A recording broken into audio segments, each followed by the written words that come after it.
Okay, I hope we can get through this video in one take because the lighting keeps going in and out. As we're speaking today, it's kind of a warmer day, but here in Massachusetts, the weather's kind of been like all over the place. Nonetheless, I have already started to build up my winter fiber portfolio. So I selected a handful of different fibers from Hobie's website, who is the lovely sponsor of today's video.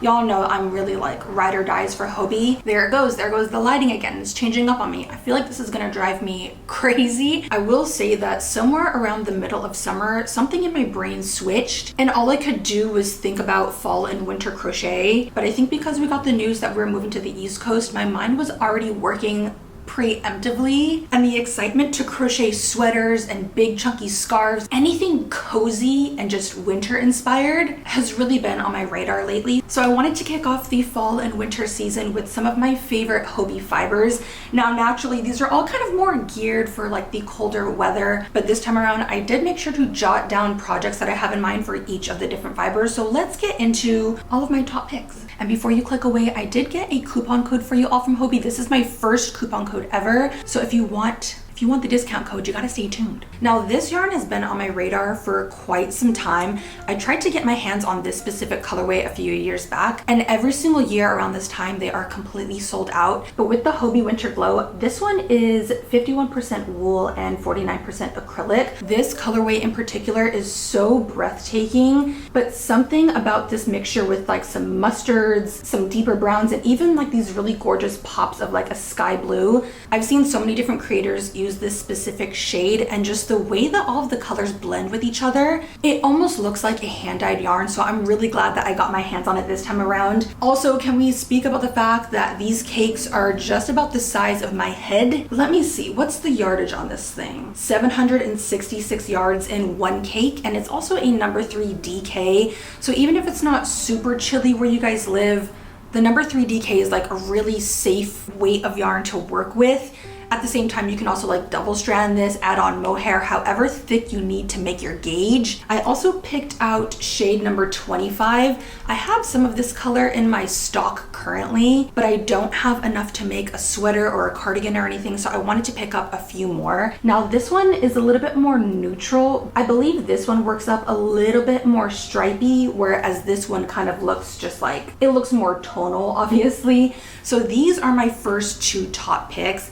I know that a lot of people kind of shame acrylic yarn, but personally, I don't have any issues with it. I'm really picky with my acrylic yarns, but every single time from Hobie, I'm never disappointed. So I really want to recommend the Hobie Winter Glow. Now this yarn was one that I could not wait to get my hands on. I'd say that it's relatively new to Hobie's website, but this is the Tea Time XL. This is like a number 4 medium or worsted weight. And believe it or not, this is 100% acrylic. So if you guys are acrylic lovers, immediately I would recommend this one to you, at least to test out and see if you like it yourself. This colorway in specific is so insanely unique. I will say that it's kind of giving me a little bit of like summer vibes, but at the same time, there are so many deeper shades in here that I think I could really get away with using this for winter. And surprisingly, there's 437 yards in one cake. So I did make sure to pick out, I think 3 or 4 of these, because I have this really grandiose vision of attempting to make,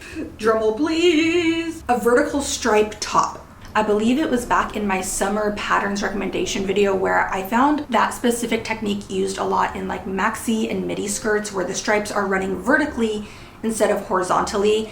And normally with my patterns, I do like to work side to side, but for this winter, I kind of want to branch out, try a new technique. So I will be trying to attempt some type of vertical striped top or sweater, and if I'm feeling courageous enough, I might even write up a pattern or maybe even just like a written guide on how to accomplish the vertical technique versus the horizontal. So stay tuned for that. I might work on that later on in this video. There were also like 2 or 3 other colorways in this line, so I'll leave them here on screen because I thought they were dashing. Now that I'm looking closer at this yarn, I really love how they twisted and plied the yarn together.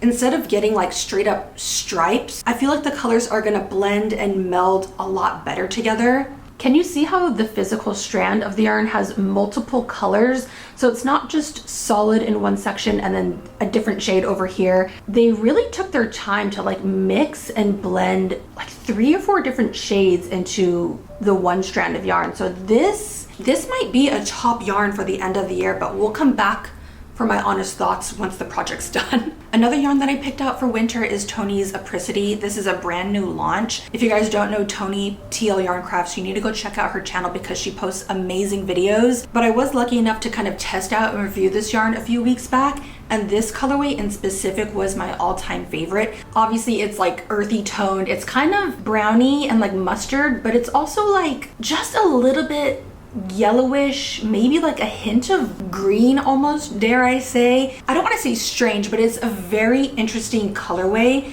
and that's what really drew me to it in the first place. Now on top of that, the Apricity is one of the squishiest yarns that I've ever received from Hobbii. Really fluffy. It's a chainette construction. The first thing that came to mind was like an oversized shawl, something a little bit meshy, a little bit breathable, but very like long and oversized. Kind of think of it like a poncho dress, if you will. This is a number 6 super bulky, and it's alpaca, polyamide, and wool. It feels so creamy and delectable. Now it says the recommended hook size for this yarn is a 10 millimeter, but I did just recently create some crochet mittens and I used a 6.5, so I really kind of sized my hook down to make slightly tighter stitches, and it worked out wonderfully. The last yarn that I have to recommend for the winter is the Hobbii Winter Glow.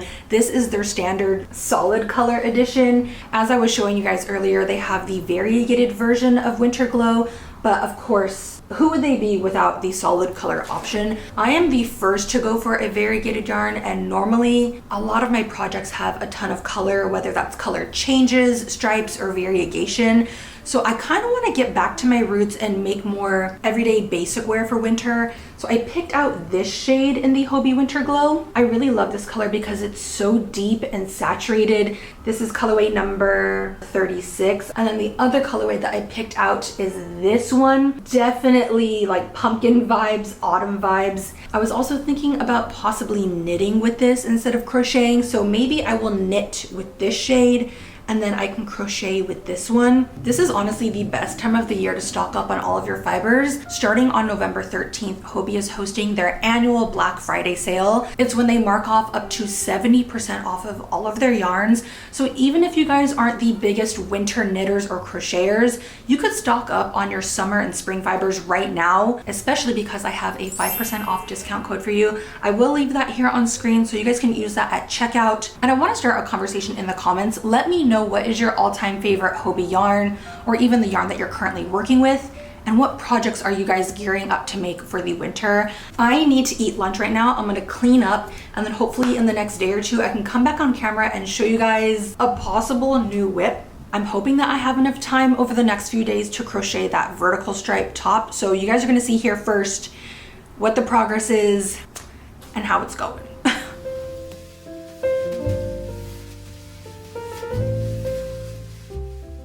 I think I've only spent maybe like 10 minutes starting on the top, but I need to take a second to talk about the colors because as they are already, I'm really falling in love with this yarn. I will say that so far, this yarn or this cake is really reminding me of Noro. Now, of course, it's not exactly the same. It's definitely not a dupe by any means, but it's giving off that same energy. Like we have a ton of color change very similar to Noro. It's also a single ply, but it's really tightly spun. So I haven't had any issues with splitting. Like I'm really enjoying this yarn.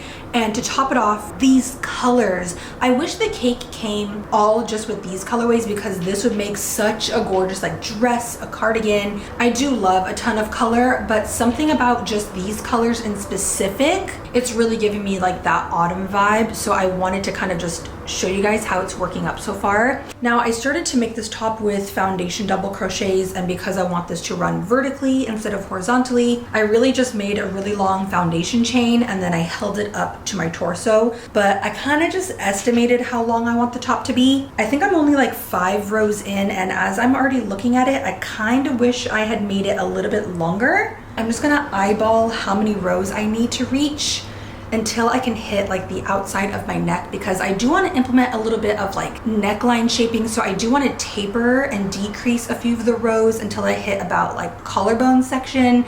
Then I'll work straight across. But at the moment, huge fan, and I think it's gonna come together really cute.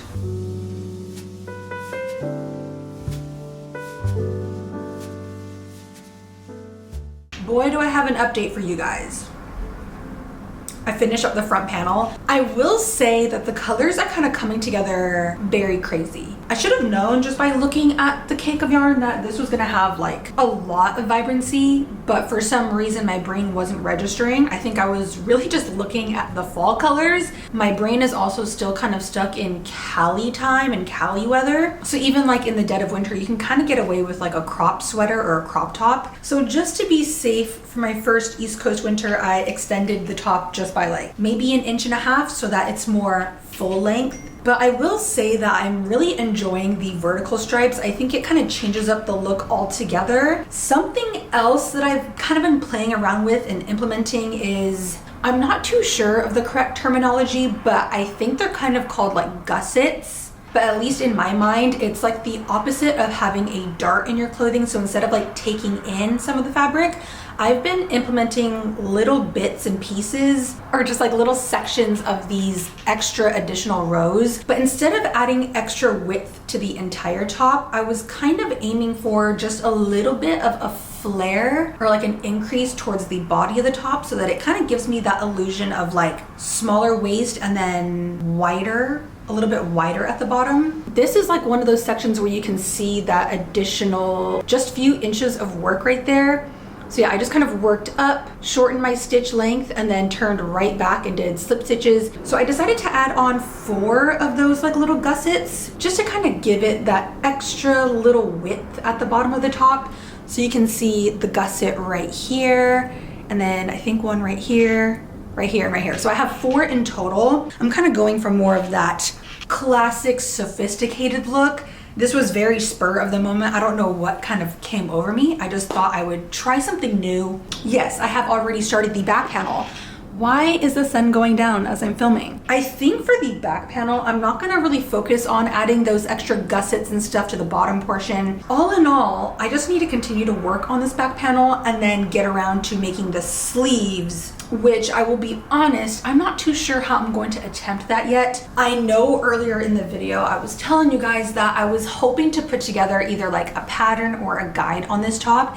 And honestly, the first few rows, I took photos of everything, steps and everything. And then once I started to get into like the neckline section, I checked out. I didn't take photos of any of my steps, so I would still really like to put together some type of guide, pattern, what have you, which means I'm gonna have to create another one of these tops. I mean, one more time for this beginning color palette. We gotta kiss her goodbye because we're not getting that back, obviously.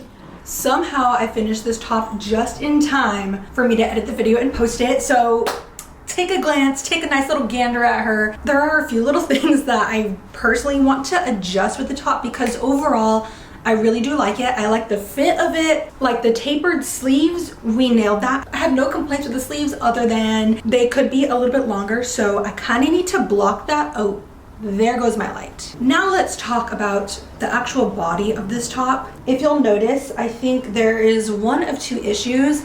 I either added way too many of those gussets, those little increases, or I simply just added way too many rows across the actual body of the sweater because overall, I feel like it fits me really great up here, but then once it gets to like the underbust and the stomach area, that is where it's a little bit looser. So something in me really wants to like wet block this and then stretch the crap out of it, like really, just really kind of tug on it and pull it down. That way the flare is more like at my hips instead of like right underneath my chest.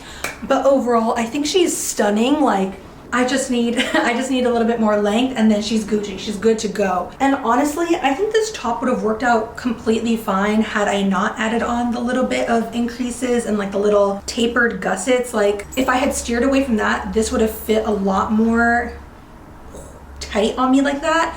But at the same time, I like that visual accentation. What am I saying?